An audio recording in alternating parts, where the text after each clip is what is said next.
Hello, everybody, and welcome to Digging for Gold, where to find the evidence for a first-class grant application. Okay, so before we start, one of the most important aspects of a well-crafted grant application is the evidence of need for the project, program, or service. The most compelling submissions include a good balance of qualitative and quantitative evidence. And by adding data and evidence specific to the target community or market, applicants are able to rise above the crowd. And I've got some examples as we go through this of how we've been able to use evidence to stand out. And in one case, the evidence helped us to get 60% more funding than we actually applied for. So it's very, very sort of important.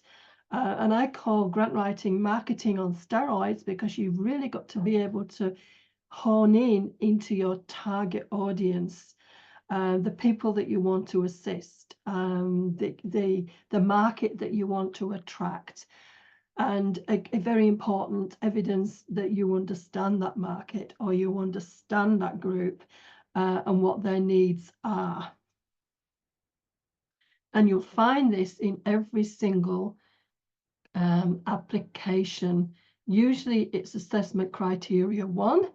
However it's presented, but it's the very first thing that's asked by the funders in terms of evidencing that there's a need for a project and that you understand what the problem is.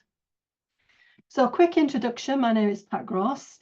I've actually well over 30 years experience in the funding area, starting off in the European Union, in the UK, where we were promoting funding and coming out of the European Union, usually in the social, capital, environment, research and development. Certainly there was a lot of money to be attracted. And we used to run conferences and workshops on how to get the money, how to manage money, and how to survive the audit.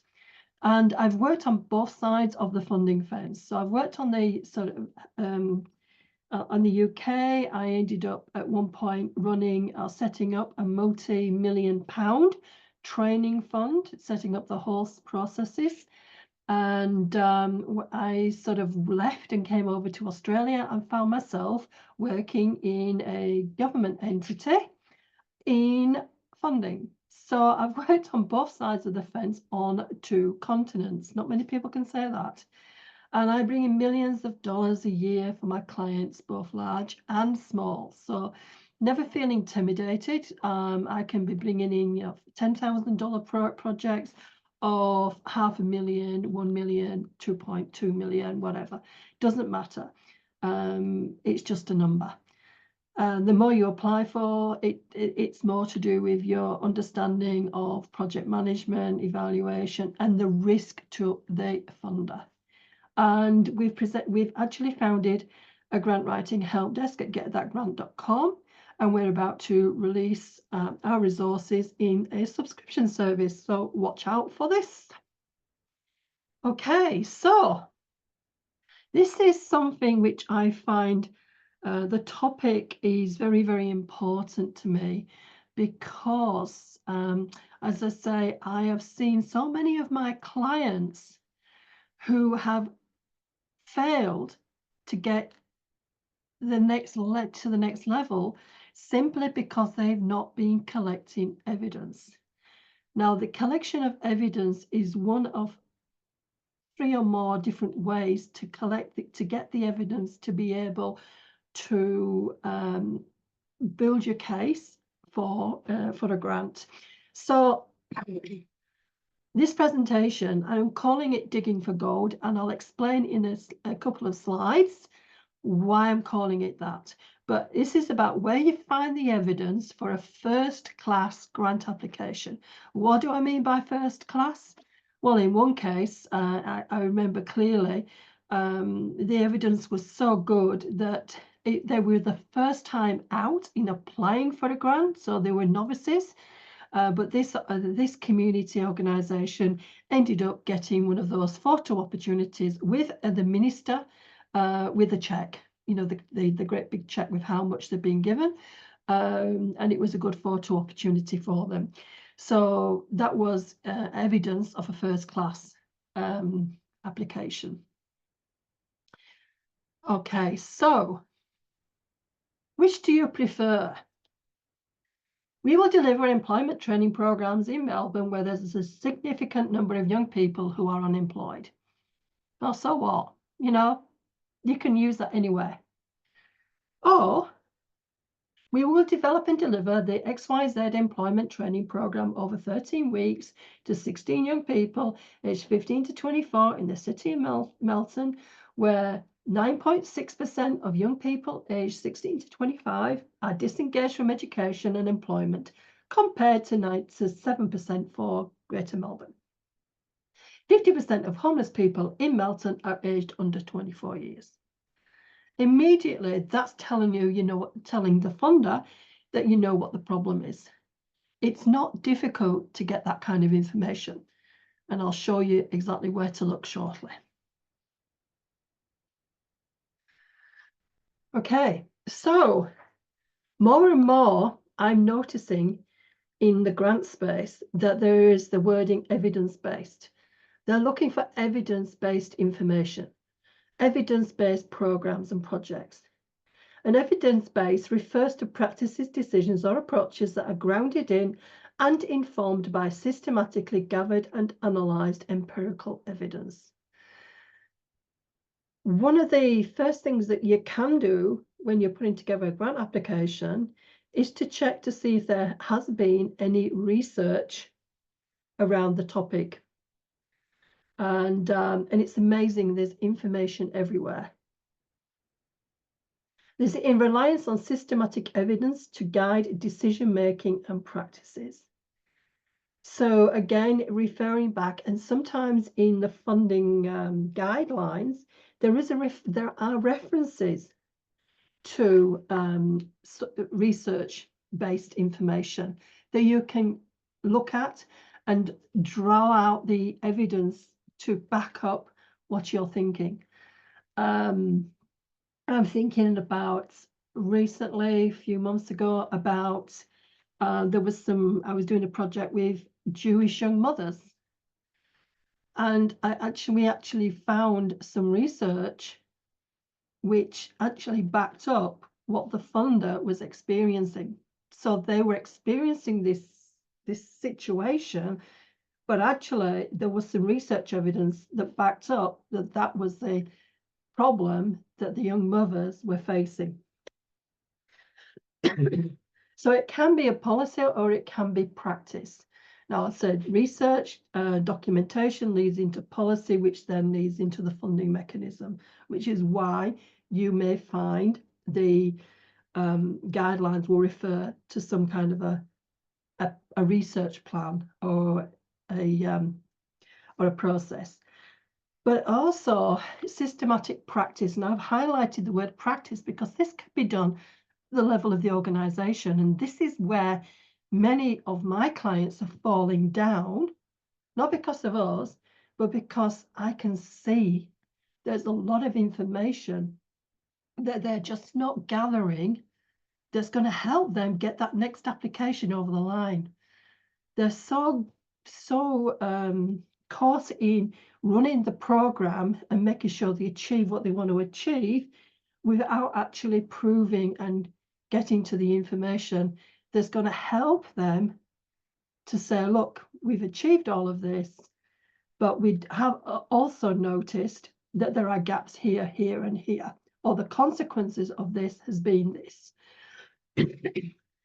Coming from, as I say, a funding background, it's not true that if you've been funded once, you don't get funded again. That bit is true on the face of it, but where you do get funded is where you say that we've done this program, but it's sufficient. What we've noticed are enough changes, so it's sufficiently different that we can run it again, but run it in a different way to achieve a different outcome, or to adjust to this different direction. That is taken as a different project, and it's built on evidence that came out of the first project. So yes, I have a client who has managed to run projects since 2013, starting with one and then gaining the evidence, and they actually have built evaluation into their program. So the next time they noticed that there was this gap, so they applied and filled the gap.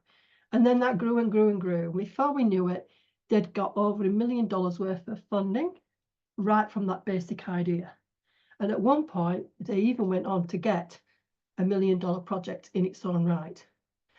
And it was all based on being able to evaluate, to survey, to capture the evidence in a systematic way from with regard to what was going on in their projects, in their programs, and in their client base.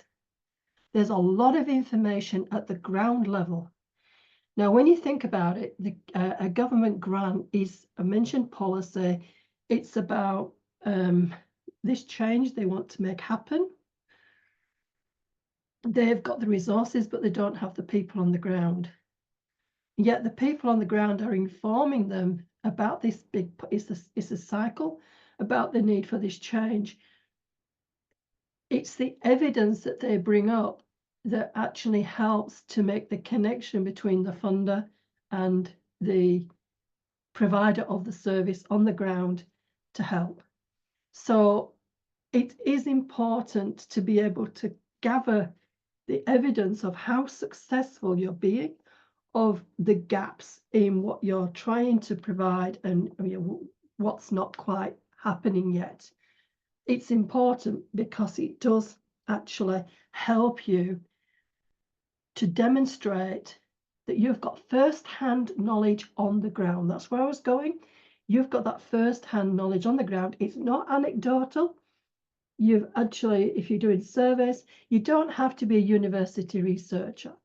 You just have to have a consistent way of gathering information and interpreting it. Okay, so there are the usual suspects of getting information. The ABS data, you need to go into the ABS, you'll easily get data from 2021, compare it with 2016, 2011, etc. There are series, so you can see, like, for instance, migration or people coming from overseas over a period of time, and you can show those records. There is a really good resource called ID Profile, and that if you just Google that or put it into your search engine, and that is a really good example of being able to analyze the ABS data, but take it to the next level, because there is a social atlas, and the social atlas will take your evidence down to neighborhoods. And this has been really good and really key in securing grant funding, because we've been able to say that in the neighborhood around here, there's youth unemployment, and it can be as high as 45%. And you can say that with a degree of certainty, because it's already, it's already been profiled down to that level. REM plan is an alternative to ID Profile, and it's more about looking at the economic and the future opportunities, industry, etc. For anybody thinking of moving into that area, there's the best way to use it. And councils across Australia, they use REM plan data when they're putting together their applications, and they're doing their research. And you can access that, a level of that online. So nothing to stop you getting that data. Mention local government. If you go to local government websites, they will have council plans, they will have youth plans, they will have arts plans, they will have plans for lots of things.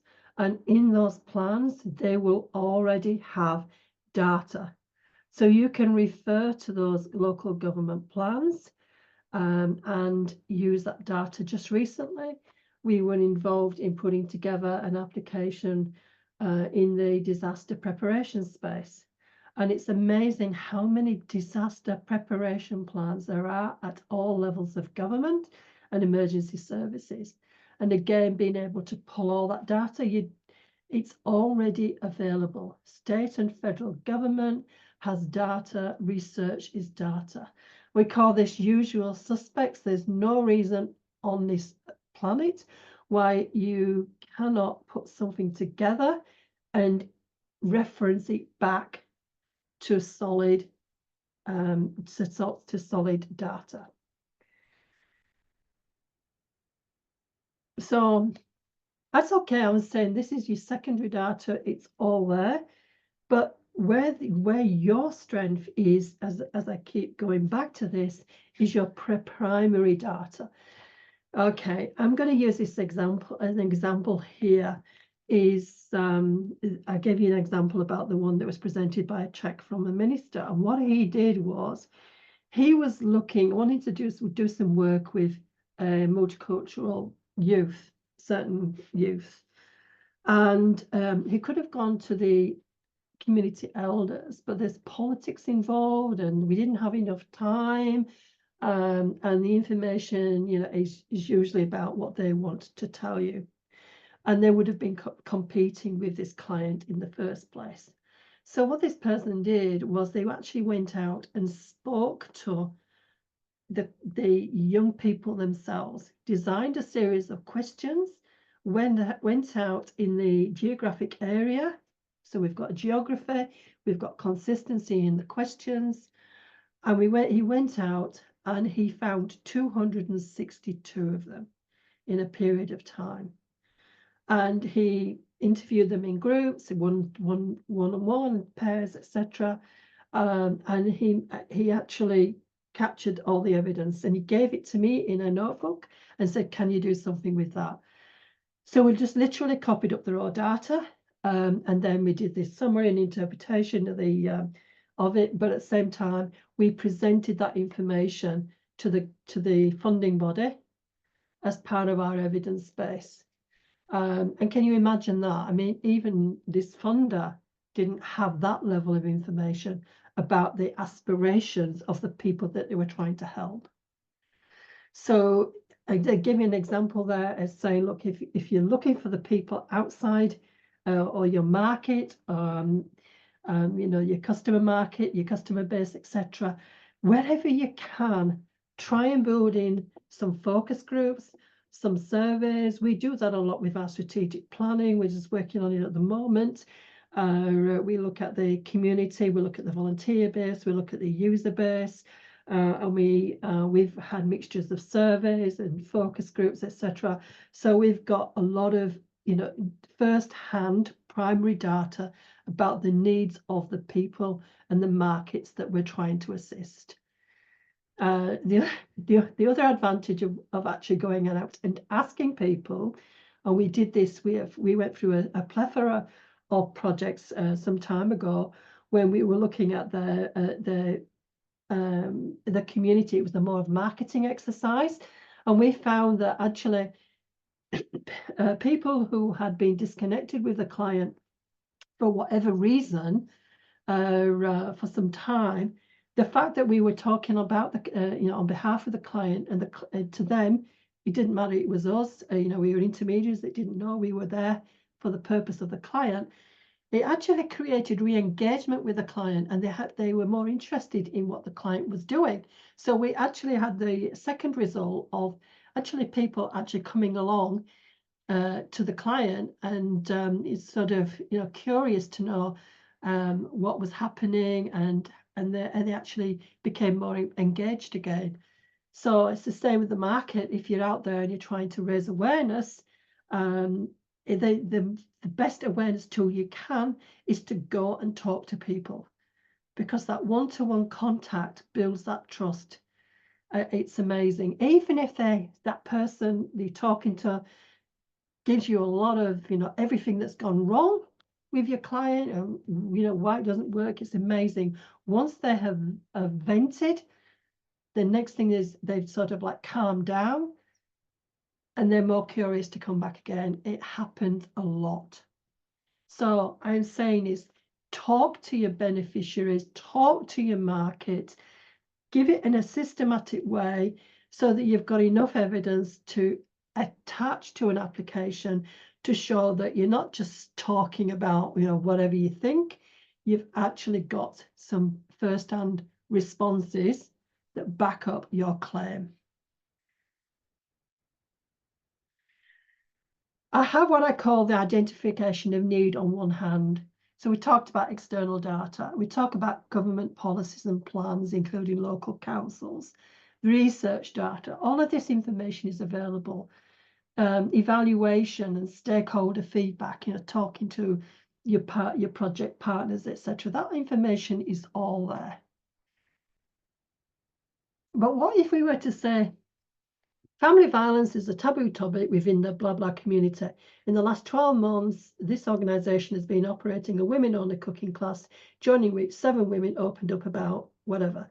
This experience reflects the Dada report that, etc. Or whilst visiting seniors in the community, our volunteers identified so many older men who were blah, blah, blah. We verified this observation by blah, blah, blah, and discovered that blah, blah, blah. Now, I've sort of been a little bit sort of vague there, but that's because I don't want to sort of disclose more about the client, but that's the kind of evidence and information that we've actually had on behalf of clients that we've actually put applications in for. And those applications were successful because there's a hint there, or that we know what we're doing. That I'm saying I'm talking about the client. That they've got a history, that they've got trust, that there's something there, and they will back that information up with I call the empirical evidence, the research documents that are being done, as I mentioned before. They're visiting, the volunteers. Well, I hear this a lot, where they're just running programs, and they go, well, that's all we're doing, just running programs. But actually, no, you're not. There's a reason why they're coming to your programs, and listen to them, because there might be something that they want. And that's what you can then apply for the funding to take it to the next level. So these are just a couple of examples of what we're coming across. And it's easy to just take an idea, get some data from them, and then use that data to help with proving or putting your case together. What I wanted to there is always, this is what I call the internal data and feedback. This is the gold. What's in your backyard, 3 feet from gold? There's this story from Napoleon Hill, somebody who was out there prospecting, digging for oil, and digging his backyard. And he got some oil, sorry, well, digging for gold and oil, and he got so far, and he got a seam of gold, and then he was digging, and then it sort of petered out, and he was a little bit despondent, and he went away, and he sold his land, and he went out there prospecting, usual tale, and he just wasn't successful, and that's his story. In the meantime, the person who bought his land brought in some analysts who looked, and actually there was a great big vein 3 feet below where he'd stopped. So the question there is, what's in your own backyard?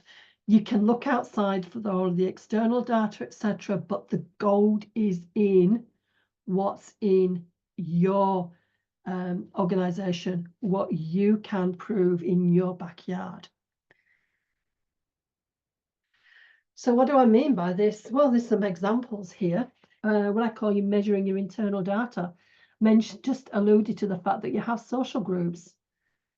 You can actually talk, those social groups have got there's some real gold in them, because they're the ones where you can find out what the need is. And you can do this, participation, if they're coming along, that's the data. How are they engaging? What kind of feedback are they giving? What kind of change? A participation in, I'm thinking about, sort of like the men's sheds, for example. They're coming along, but as you if you observe them or talk to them or something like that, they'll tell you that there's things that they want to do. You'll observe that there might be some need for like pit stop days and health days and things like that. You can get feedback from about how they feel, their mental health. And if you can say that you're running a men's shed, there's 15 to 20, this small number who come every week, and you can sort of sort of like they're generally happier. There's ways you can do that. There's surveys, there's like surveys, the smiley faces, etc. But if you can collect some data that actually sort of evidences what you're trying to allude to. So there might need to be more fitness classes or something like that in the men's shed, or maybe some need for some intergenerational programs, working with the grandchildren or something like that. There's actually data out there about intergenerational activities between older people and younger children, that you can actually use as evidence, but at the same time, you can actually measure how that works in your own organization. And so you're coming up with the next thing that you can work on. And being vague because, as I said, every example is different, and that you might find, oh, there's a need to do this, and that's the innovation. And funders love innovation. Community. Again, you can find out what's happening in the community out there, what the gaps and opportunities just by listening. Look, the rise in food programs, especially in neighborhood houses. The number of people who are coming along for food relief is growing. That's demonstrating a trend, and as such, in the recent Victorian budget, there's been more emphasis on food relief programs and on neighbourhood houses. So there was a trend happening, and that's been translated into budget measures. So it'll be interesting to see how that works. Again, look, gaps and opportunities. If people are coming to you for food, maybe there's a way that you can observe and pick up some trends about maybe how it might link to single parents, or there may be family issues going on. I don't say prying to them, but if it's an observation, then that brings up some entrepreneurial thinking in how can we address that, and we've got some evidence base. Partnerships, levels of collaboration, again, internal data, how you collaborating with others outside of the organization. I do that a lot. Looking at trying to get different competitors in some ways to work with each other, but finding out more about what they do. And it's interesting when you bring them together, they begin to understand and there's an evidence base of how they can work together as opposed to compete against each other. So, for instance, for free literacy classes that libraries are doing versus the neighbourhood houses, I'm using them, or a multicultural group who may have to charge. So how can they work together? Where's the evidence to do that? Is there a process to go from A to B? And you can actually then, a funder will look very favourably on partnerships, or something that will take somebody on a journey so that they're not duplicating, but they're actually adding value. Okay, so what is this systematic information or data that you can use in your own organization? Well, data, for example, individual stories. There is a process called most significant change, where you can get people to tell their stories, and then you can sit down and you can analyze those stories, and you can actually see what the common threads of those stories are. And because of the common thread, you'll be able to quantify them at the same time. Reports is another way, video recordings, testimonials. There's always systematically collect that information, and you will notice the trends. Letters of support. Oh, can I just say to you, there's a difference between a letter of support and a letter of support. What I mean is you can have letters of support saying how great this organization is. So what? If you had a letter of support that talked about why there's a need for that project coming from representatives of the beneficiaries of the market, then you're seeing a completely different story. If you're restricted to 350 words in a response about demand and need, it's a lot easier to get all those letters, those examples, shall we say, in letters that can then be attached. I remember one I did a few years ago now, and there was 27 different letters, and they were all talking about, it was to do with disaster relief, and preparation was the grant. But what they did was they did every sort of thing: hospitals, police, tourists, schools, community groups, everything, because it was a really very well supported. And they each told gave a story of what happened when the disaster was about, and how would it have been different if this had been in place. So I said at the time, if this one doesn't get through, nothing will, and it did. So it was good. You know, your project staff, your staff as well are picking up things. So you know, start to formalize what they're hearing, see what's coming through on the reports on a regular basis.